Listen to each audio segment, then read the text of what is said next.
How you doing, Southern Alberta? This is the Stormbringer bringing you the PZW match of the week. The number one ranked model, Deryck Crosse, versus Big Lee Montana from Denver, Colorado. Myself, the Stormbringer, doing the officiating once again. Head official Vince DeJager is on injury leave with Power Zone Wrestling, and there I am in the ring working as a ref.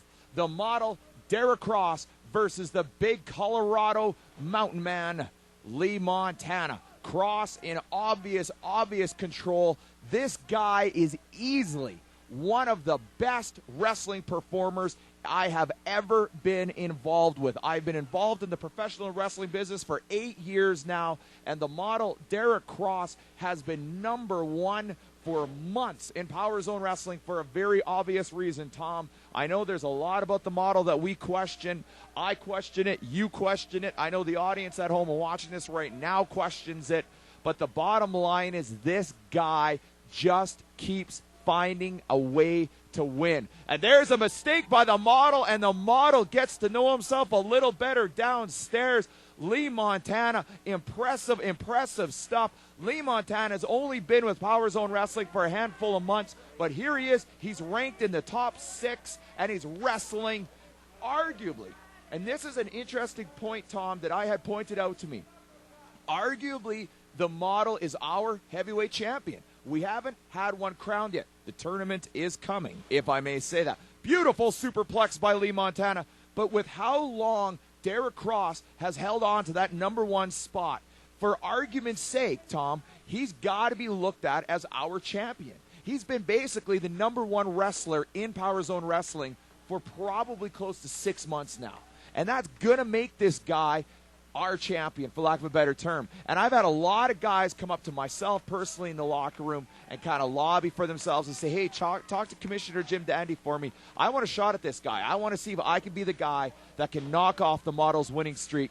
And like I said, for all intents and purposes, basically knock off the champion. Lee Montana, a house of fire, a third clothesline. Come on, Lee. You can see a little bit of the experience, a little bit of stalling. The inexperience is what I meant to say, Tom. A little bit of stalling. There's a beautiful drop kick by Lee Montana. Go for the pin, Lee. 1, 2, the kick out. Lee Montana with a who's that in the ring? Who's this goon in the ring? You can see him trying to get this guy out. Get out of the ring, you jerkwad. You can see security, a beautiful drop kick.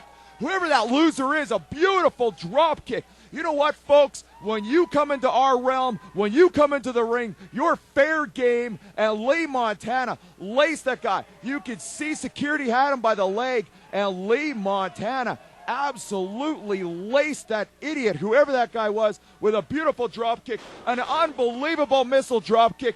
This could be it. Lee Montana hooks the leg, 2 count, and the model kicks out. The model kicks out. You can see security's having a hell of a time. Little Dave LaBelle down there is working as our security guard, and he's having a hell of a time with this guy, trying to convince him to get away from the ringside area. The model now sets up for the crossfire. No, Lee Montana lands on his feet.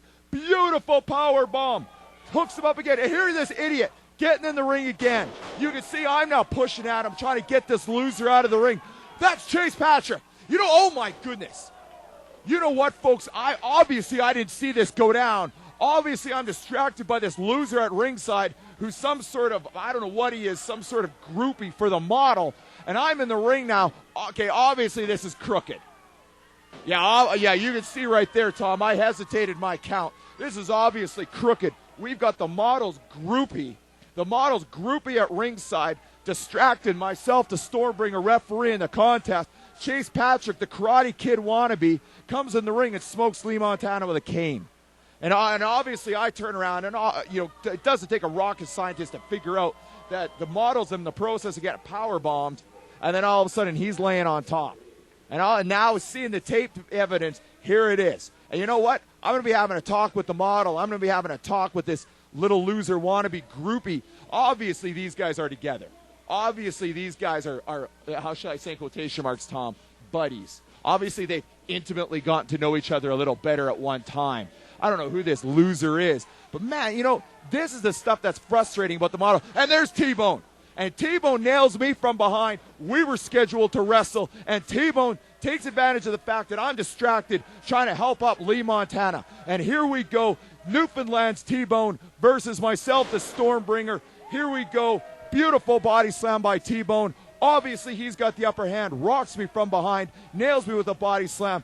Beautiful looking backbreaker. T-Bone is a very, very talented wrestler, but his F the West mentality. You can see the FTW on his tights. F the West is what T-Bone has to say. He came over from Newfoundland.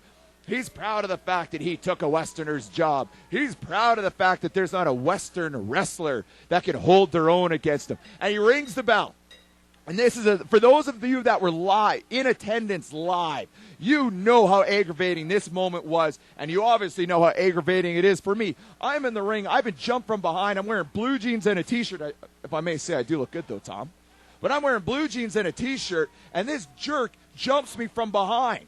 And he rings the bell. There's Jim Dandy sitting at ringside, and you can see Jim's obviously trying to figure out, do I hop in? What do I do? Do I stop this? I don't know, but I'll take the head of T-Bone right off. I'll stop it for you, Jim. T-Bone nails me again, and now Jim Dandy, you can see, he's climbing into the ring. He's finally realizing, maybe I should do something about this. Newfoundlander T-Bone jumps to Stormbringer, F the West, and the Stormbringer's thrown into the tournament over the top rope. Oh my goodness, down onto the cement. You have no idea, Tom, how much that hurts.